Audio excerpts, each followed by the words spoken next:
a woman wanting to start her own business? Anything that she has to kind of keep in mind before she... If you are halfway there, you made it already. You made a lot of progress. Why should you be shaken by external factors or external validation or people's opinion, right? You have to believe that you can. Why don't I focus about finding customers instead of focusing, oh my God, how am I going to do it?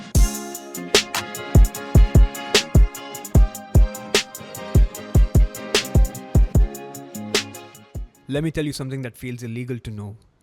Secure My Scholarship provides up to a 50% guaranteed scholarship. Check out the link below. Hi guys, and welcome back to the Diaries. Today our guest is Rachel Seif. Thank you so much for being a guest on our show. So Rachel, why don't you give us a little introduction about you? I mean, we've had a conversation with you, but for our viewers, a little introduction about yourself, what you do. Hello, my name is Rachel. I've been here in Dubai for 4 years now. I started as head of digital department, a company here in Dubai, and now I have my own business. Actually, I have two businesses, one in Cyprus and one here in Dubai, and both were established while I was here in Dubai. My main business is here. The company is a MarTech company. We offer marketing, advertising, and technology solutions like web, app, and software development. So this is. So you started off in finance, accounting finance, right? That was kind of your start. And now you've kind of shifted into digital marketing.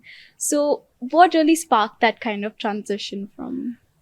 It was a long journey, of course. I didn't just go from finance to digital just like that. It made the foundation for my work and my efforts now, whether in digital marketing, whether in entrepreneurship ventures. It helped a lot. But the shift happened when I felt like I didn't know, it's not that I didn't feel myself when I was doing accounting, you know? And I didn't know what I want to do. I never knew what my passion is, where my passion lies, and what I'm going to end up doing. So I started to go from one thing to another. Whenever I get opportunities, I go grab it. I seek it, whatever it is. I worked in finance. I worked in supply chain. I worked in purchasing. I worked in sales. I worked in marketing, of course. I worked in trading, commodities, physical. I had a lot of job positions and in different sectors. I worked in startups and small companies mainly. And you know, when it's a small company, you have to multitask most of the time. So this urge to learn on the fly, because I had to do a lot of things at the same time, multitask, and just, like do things that are outside of my official job description. This made me go and seek more courses, learn more, especially that I was going from one sector to another, you know, one department to another. I never said no, even if it's something completely different from my own experience. I just grab the opportunity, I go and learn. And this helped to build a lot of skills and expertise in different fields, you know, and helped me to like understand the whole cycle of the company. The shift happened like from one position to another until I got to the marketing, and I loved it. I didn't actually love the marketing. I loved the digital marketing, the MarTech part, everything technical, the website building, the quality control testing and error and testing, the launching of the project, you know, the online world. I loved it. And I felt like that's me, finally. I was 27. 27, I found my passion. So I wasn't young, I wasn't old, very old, but still in 27, people expect probably that, they should be up and down in their career that they love. No, and I didn't know anything what I loved before. I just went and did finance just like that because it was the first thing that got to my mind back then. And I had to go to university very fast. I was always rushing. I want to like finish university and do something in life, you know, and I just threw myself to this degree. And because I come from a humble family, it was the most affordable option also. But when I started to work and go from one position to another, that's where I found myself when I got to the digital marketing part. Right. I think that's so important, right? Because when you're young, like when you're just starting off your 20s, there's so much of pressure of kind of okay, figuring out what you want to do Yeah. that you restrict yourself a lot because it's like okay, I need to kind of settle down and that's it. Like even with what you study, what you choose as a degree, people feel that okay, now it's set in stone. You have to just do that. You know, not a lot of people kind of test the waters, you Yeah. know. And I think that's very important because you went from finance and you did multiple other things and then you landed on digital marketing. It was not just marketing, it was digital marketing, right? Yeah. So I think that that's amazing. So, taking from your journey itself, let's say you met somebody who's equally confused. What would be your advice to them? Like how to really navigate through this whole confusion? Don't panic.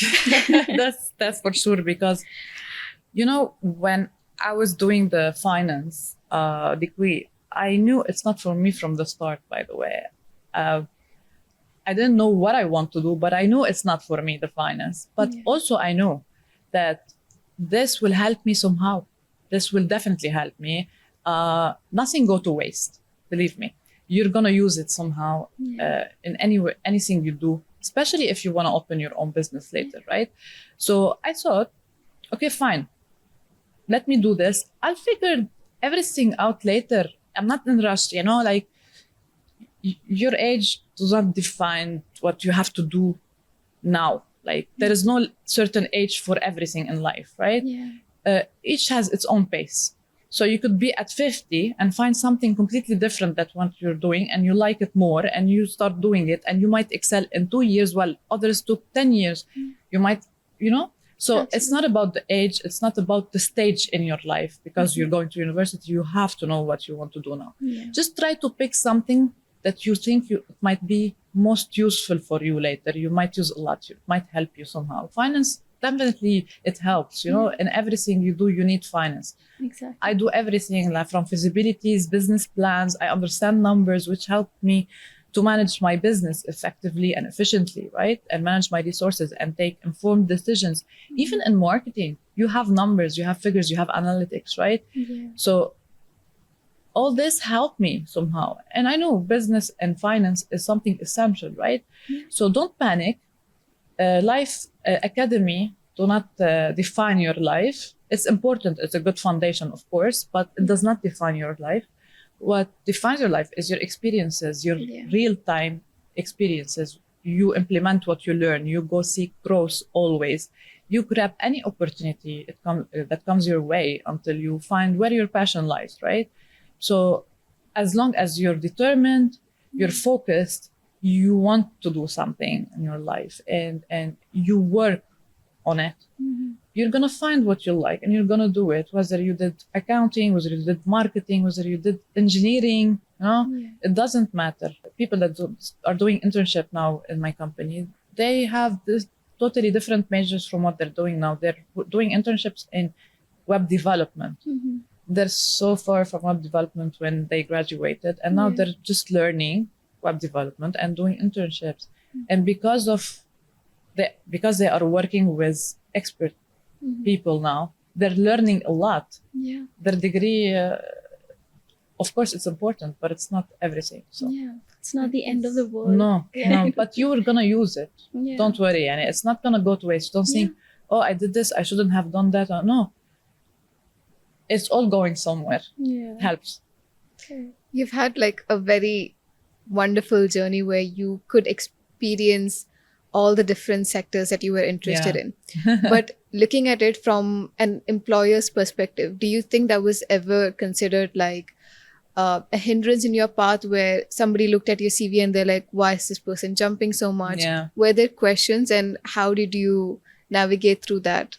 So let me tell you this. This is bad if you want to think about it. If you're just seeing a CV without sitting with the person, yeah, it might be bad. But because I know this, I experienced this, I never judge a person by the CV. The CV could be even great, and the person was not good probably in whether it's a job related and expertise or even attitude, right? So for me, I don't care about their CV. If I'm employing people in my company now, I don't look a lot at the CV. Of course, I look at the headlines, but I don't judge by the CV, because for me also what's important is the attitude. Yeah. The attitude, the personality, the mindset that they have. Because you can have someone, and I think this is changing now with organization. HR are looking more into personality and attitude more than just the CV and the skills. Correct. Because when they have the right mindset, like growth mindset, and the right personality and attitude, they're gonna grow no matter if they do know or not know. They're gonna learn, they're gonna grow faster than people even that they have the expertise, but they have fixed mindset. They think they know everything, they don't want to learn, and they end up ruining the other team members, right? Yeah. And the whole environment, it becomes toxic because of them. This is why it's very important for me and for many people now. They're looking into attitude. If they are proactive, if they are dedicated, they want to grow, they want to learn, doesn't matter. Yeah, I think that growth mindset is extremely important because, especially with my degree, I studied PR and management. And whatever I studied in PR, it's absolutely not applicable in the real life. Like everything that I learned, I've actually learned on the job.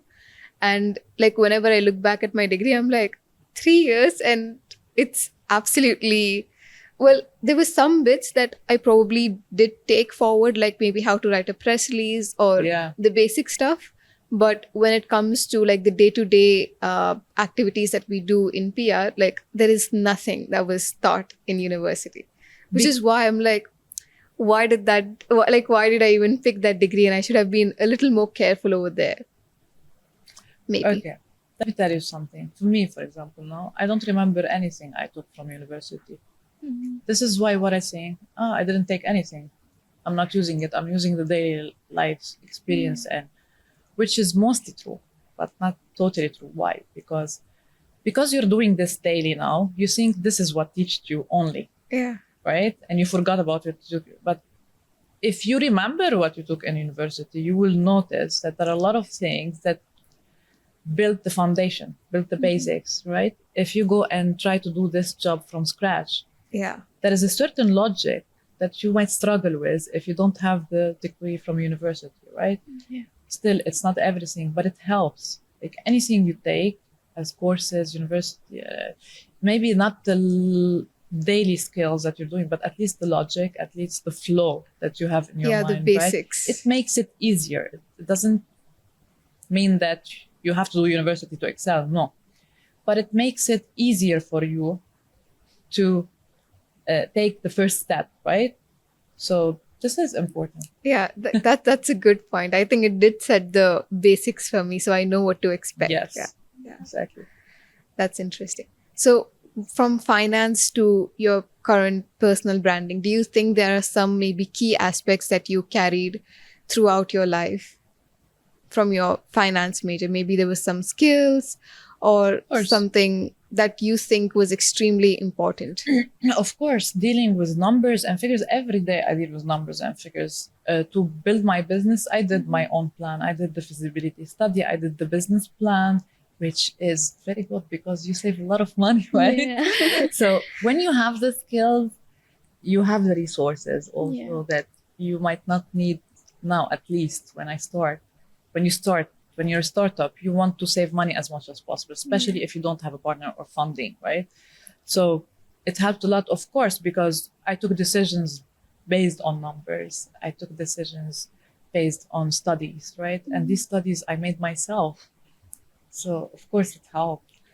So, okay, so we'll just shift the topic a little bit. So you mentioned that you're working now a lot on personal branding. Why do you feel personal branding is important, especially for someone like you who owns a business and as an entrepreneur? How did you find me? LinkedIn. Yeah. Right? Right. You thought interesting to come here and help probably guide a bit, okay?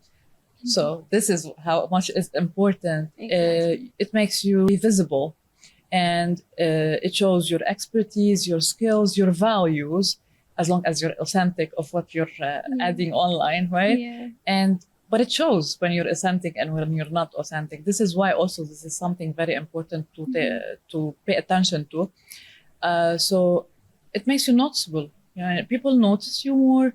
You get more opportunities. I get a lot of clients just booking a call through LinkedIn because they've seen my profile, because they've seen the skills, because they've seen my ideas posted on LinkedIn that it fits their values. They feel it, right? They feel more trust also because you represent your brand, your company. So mostly they go seek the person who's the CEO, the owner, whoever, and see if this company makes them feel at ease. At the same time, the person, if you want to know anything now about anything, about someone, you go and search online, right? Yeah. So it's very important first that you exist online, and second to maintain a good image online because it brings you more opportunities, that's for sure, and it makes you stand out. Yeah, correct. And so, since you mentioned being authentic, what are some ways someone can, when they are working on their personal branding, how can they maintain that authenticity in? Yeah, of course, you have to stay true to yourself, that's for sure. Being authentic is very hard nowadays because you always feel the pressure to hide, right? To have masks, different masks for different situations. So it's hard to remain authentic. Yeah. But authenticity is very important and critical because it makes others feel comfortable when they are talking to you, when they're sitting with you, when they're sharing stuff with you, even with business. When you're authentic, they trust you more, right? So how to maintain it? It's on you. Like you have to try to keep it, right? No matter what, you have to keep authenticity because you have to learn how much important it is, and then you know you can figure out ways to keep it. You have to be honest. You have to have integrity, especially with online now. Like you have to try as much as possible with the whole pressure that you have from the external world. Create content from you, like from deep down, what you feel, what you think. Don't follow flow and just follow the mass of what they're doing. Oh, I have to write about this. I have to do this. I have to do this video. If I don't feel it and it's not you, don't do it. Why you're doing it? To get just more traffic? No. It's better to get less traffic and be authentic. When people go to your content, they feel moved and they feel you, your essence, instead of just feeling just like another boring piece of content. Yeah. Right? Correct. And I think now with how social media works, because it's so open to everyone, you always have an audience to whoever you are. You know, you don't have to be like a particular way thinking that, okay, I appeal to this. It's never the case. Like there's always someone who would engage with your kind of content with you as a brand. Yeah, that's true. So apart from authenticity, what would you say are the key elements when it comes to building a personal brand online, especially for individuals? Because a lot of, like maybe me, I just post for the sake of it, you know, I don't really follow a plan or anything. You need strategic planning, that's for sure. You need to have a strategic plan, that's for sure. You need to be consistent. You need to avoid mixing authenticity with professionalism, because sometimes if you're professional and like trying to be a bit more formal, it doesn't mean you're not authentic, right? It depends on the channel you're at. So you can go on my TikTok, which I recently tried. I don't have a TikTok. And you can see like silly probably stuff sometimes and like funny stuff. I love memes. But on LinkedIn, you see different type of content. Doesn't mean that I'm a different person here. It means like I have both, but it depends on the situation. I'm very detail oriented, business oriented on LinkedIn, and I show my fun stuff, a fun side on TikTok or Instagram sometimes, right? So what you need to be is consistent, engaging with your audience. Don't leave your audience hanging like and never answer them and never engage with them. It's bad. And of course, being authentic, but at the same time, it depends on the channel. Yeah, don't spread yourself too thin across different channels, and you cannot manage the whole content properly. Or you can just hire professionals to do it for you. That's always a good solution. And let's say personally, how much time would you ask somebody to dedicate to building a personal profile? So it depends if you're doing it yourself or you're doing it with a professional, right? Let's start with professional. So with professional, you have to probably once a week or once every 2 weeks. First, you have, of course, the introduction call, you have ghostwriting call to get to know the person better in order for us to write or help them build their personal branding the right way and using their thoughts, their feelings, not just any subject that we find online. Of course, we use trending topics sometimes, but we link it, in all cases, we link it to the person's thoughts and the person attitude, personality, all that, and values, of course. You have probably 2 hours a week, I consider, which is nothing because you have 1 hour ghostwriting call and you have 1 hour at least to review the content that the company you hired provided you and review it, fix it, the process of feedback loop. It's nothing. But when you're doing it yourself, of course, you need more time. Specifically, how much depends on the person. I cannot tell how much, but like a few hours a week. And everything becomes better when you break down, right? So you can start small, and you don't have to push yourself. I want to do a piece of content every day, and you pick a platform like perhaps the 80-20 rule of economics. You just see the 20 where you have the most and best outcome and where you get the best results probably, or you something change because you're tackling this part. You go to 20% first. Start with it, and when you start seeing results and change, you get more excited to do more. But if you look at it as a whole, you get like, oh my god, how I'm gonna do that, right? But it's always about breaking down, time management, and start with what's important. You can start by drafting 1 or 2 pieces of content a week, and then when you get faster, when you get more used to the content, you see the engagement, you become more efficient and you get to be more productive and do more content. So slowly, gradually, don't just put everything one time and I want to do it all. It's not gonna happen. You're gonna just start procrastinating. And you're gonna feel despair. Oh, I'm not gonna be able to do it. So when it comes to yourself, what was your own personal journey like? Because I know you stated that you started a few months ago when you actually put your full-time focus on this. So where did that shift exactly happen, and how did that journey go for you? Well, started like I registered the company 1.5 years ago, probably. But I was still fully employed as a marketing director in a company here in Dubai. I wasn't able to focus on my company because there was a lot of work in my 9 to 5 job, which was not 9 to 5 actually. It was much more, but I was building also the department from scratch, from the ground up. So it takes a lot of effort, a lot of time to build everything, the whole process, the team, and start getting results. It's very big. So it took a lot of my time and energy, and I didn't have time at all for my company. I barely had clients because I couldn't risk taking more and not delivering, right? Quality is very important for me. And then 5 months ago, I decided that it's about time.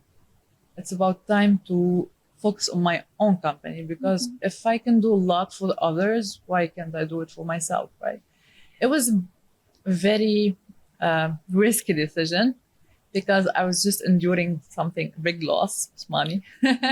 And I barely had anything aside, barely. But I felt so exhausted at the other job. Like, the company was amazing, everything, but the job was, I always took pressure. But this job was so exhausting, it affected my mental health, right? I thought I'd rather keep my health than get money, right? So I just left. I said to myself, I'm not gonna work anywhere anymore. I'm gonna just do my own thing. I have to, because khalas, it's about time. And that's what I did. I started getting client after another. It was amazing how and by the way, since I've came here, my biggest problem, don't do it. Don't focus only on the operation side and put yourself in a bubble. I didn't make PR.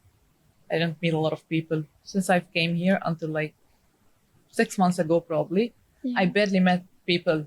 I was so focusing on the operation side where I have to build the companies, do the whole, policies and procedures, the workflow, the system, and I forgot that if you want to do it yourself and you want to have your own company, you have to know people. Yeah. Right? And yeah, when I left my 9 to 5 job, I started like socializing more, going out more, meeting more people, be more open, and things started to be great.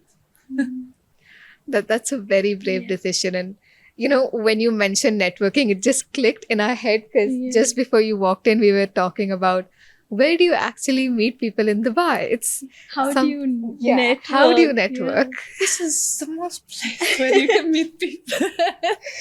I mean, we're Especially both for business. homebodies. If you tell me Yeah. like France, I'll tell you, yeah, it's hard.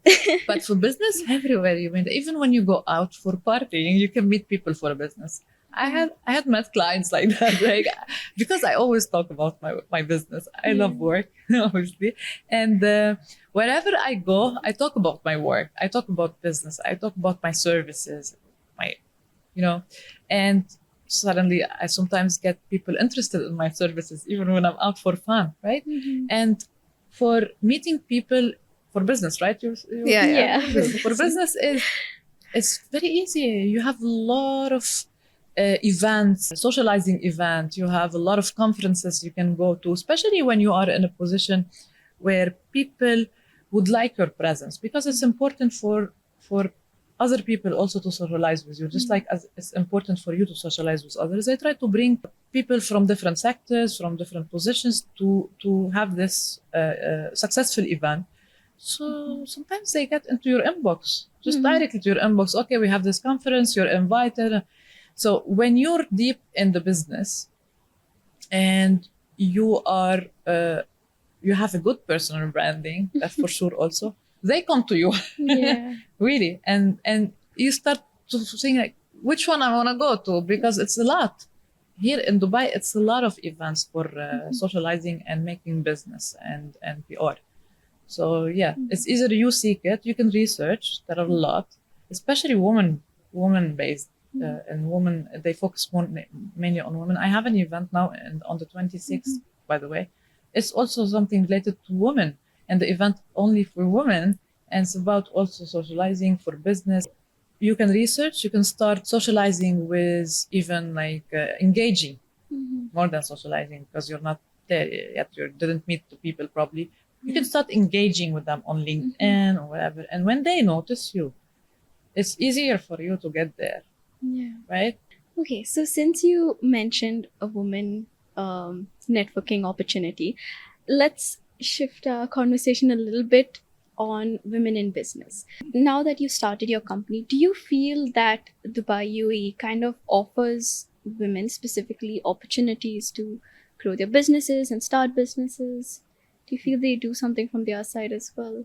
Yes, of course. You can still notice that the business world is now still dominated by by Yes. men. There's a high increase in women going into entrepreneurship and opening their own businesses, taking senior positions and managerial positions.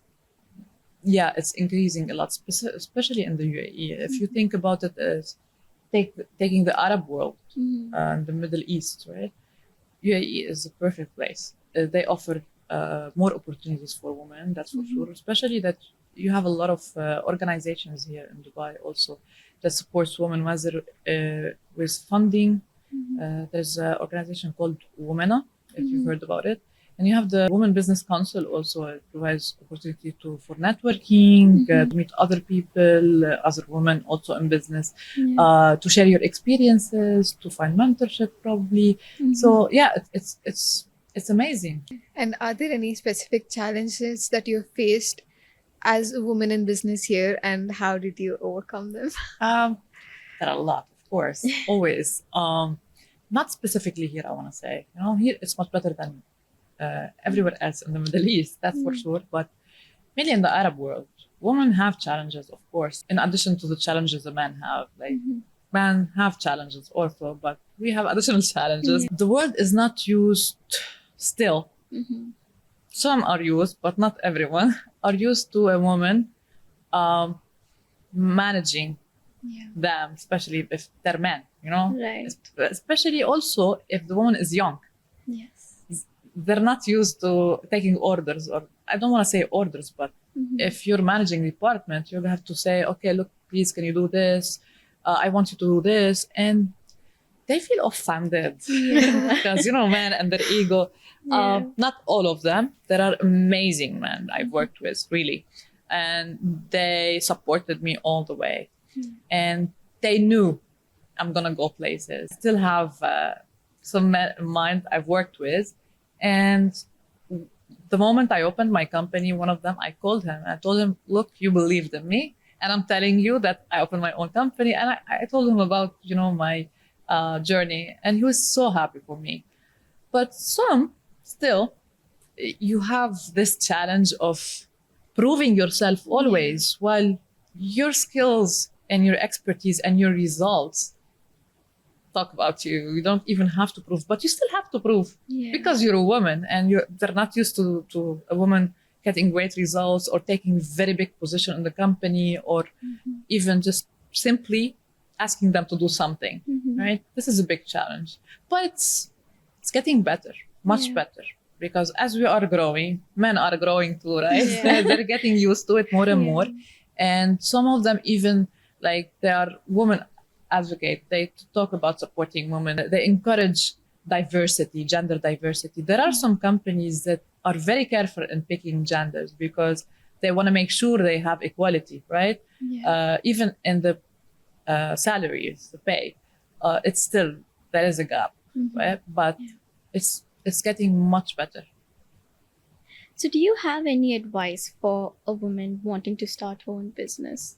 Anything that she has to kind of keep in mind before she starts? Maybe a kind of mentality she has to have. Yeah, of course. So the first thing is always believe in yourself. I know it's very cliche to say that and everyone say that, but it's not just a word or a quote to consider in your mind, right? It's something really essential. Like, no matter how much the external, you know, environment is challenging you, or like it's trying to destroy you, or saying that you can't, or the people that you meet along the way that make it hard for you to, you know, move forward or to grow. You have to believe that you can, even though it's very hard to do, but Yeah. you have to, because if you are halfway there, you made it already. You made a lot of progress. You grew. Why can't you do the other half? You can. So why should you be shaken by external factors or external validation or people's opinion, right? You have to believe that you can. And if you find yourself in an environment that's always bringing you down, leave. Leave. Even if it's risky, Yeah. leave, because the risk you're taking here is much better than the hole that you're in where you are now, right? So even if you're taking enough money here, but they'll bring you down, and maybe they're removing your hope and your chance to grow, because you're gonna feel despair, you're gonna slow down your growth, or maybe not grow at all later because of them.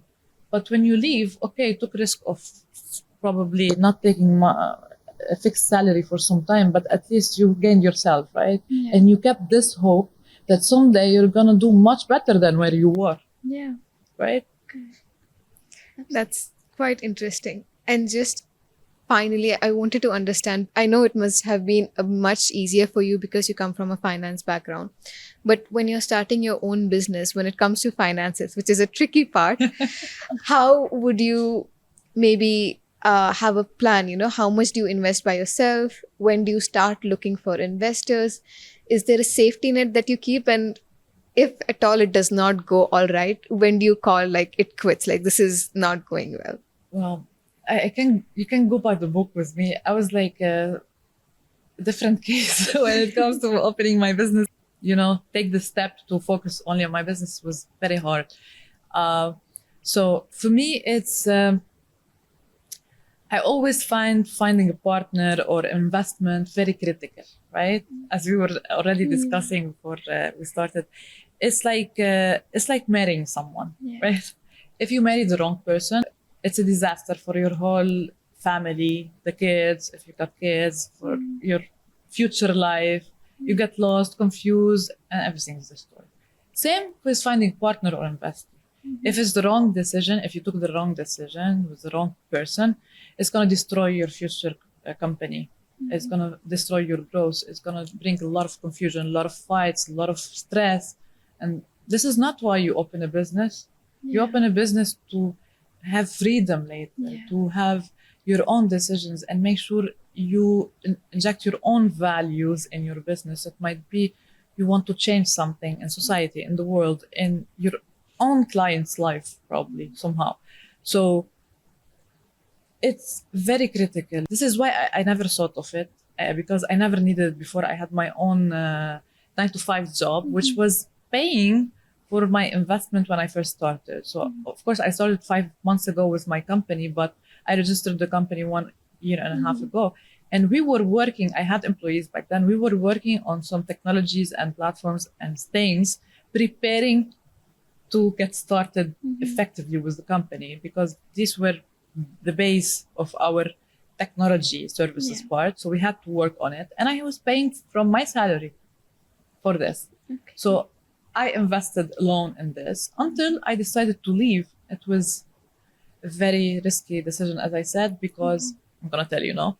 So all my money that I had aside, which was, of course, going to support me, was going to support me in my business and all my, actions for my business, I invested in stock, in stocks. And it was going great, actually. I was very good with numbers, again. And I was watching the market precisely, and I was like doing great. But, when the war happened, like 2 wars consecutively, the market went down, all of it. It was very bad for people who doesn't have a lot of money aside because when you have a lot of money, you can cover somehow and like try to wait for the market to go up again, and then you don't lose a lot. But for me, I didn't have a lot. This is all I had, so I had to cover, and then at the end, the market was going even more down. I lost everything. So I lost a lot of money, and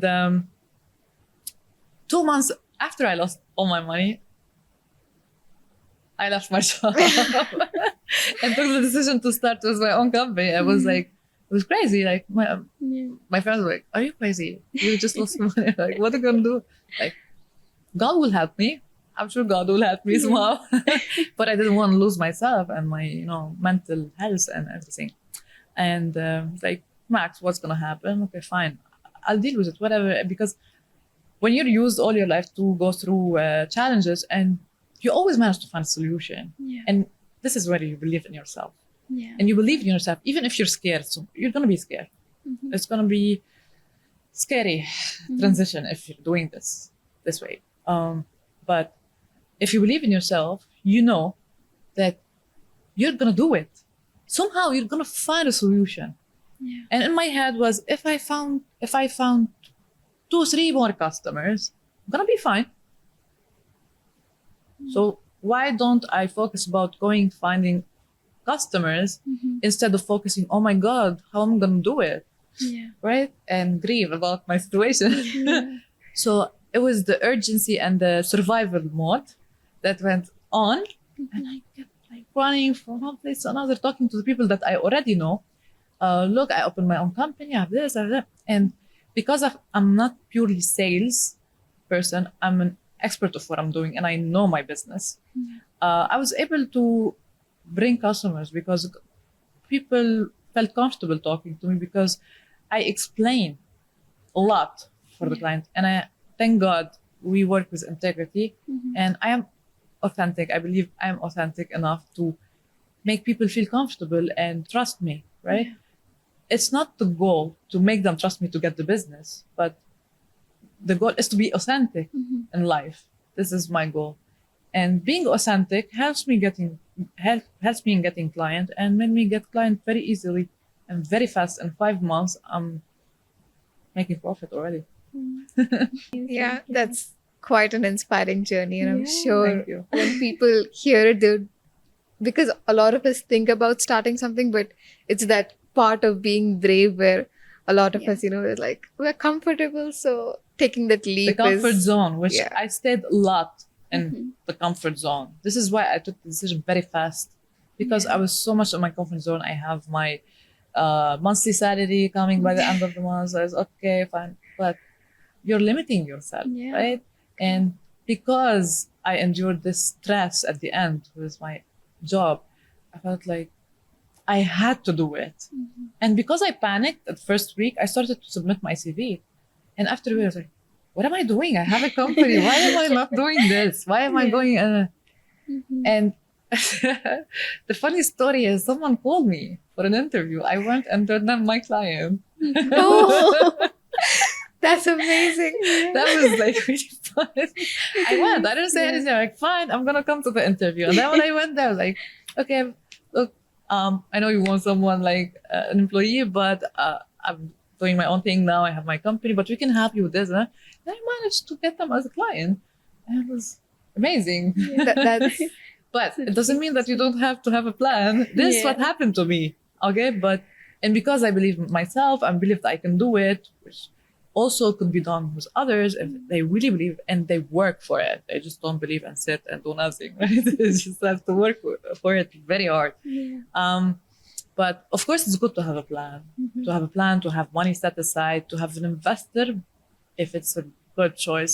You never know. Sometimes bad things happen, but you have to be very careful. There are a lot of criteria you should look at. What are they going to bring to the table other than money? It's not always about the money. If he's bringing a lot of money, but he doesn't understand anything about the business, unless Yeah. he's just like, he's not going to deal with anything or interrupt with anything, fine. But if he's going to interrupt in everything and decide with you and he doesn't know anything about the business, it's a bad decision. Mhm. So he has to bring something valuable other than money to the business. Mhm. Of course, it's good if you have this person. If you don't, it's good to have money set aside, which I had, but I didn't later, and I had to take a decision. It's good to plan, but what's better is to always have contingency plans. Mhm. You don't only set a plan and okay, I want to go on this plan only. No, what if something happened? What if something changed? Not only with your situation in the world. You have to be ready to adapt very fast. So this adaptation also you learn through your life journey. So because I moved from one job to another also, I had to adapt very fast from one business sector to another sector, from one job position to another job position. This change, this is important actually to look at. If people are able to adapt very fast and excelled in different job positions, it means they're great for your business to work with you because they adapt fast. Yeah. And world is very fast now changing. So adaptation is the most also important aspect beside character, values, and personality and attitude of the person. So, yeah.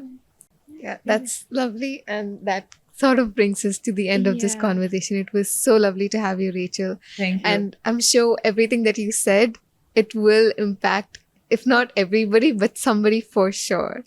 So And thank you so definitely much. us, Yeah. for sure. Yeah. Yeah.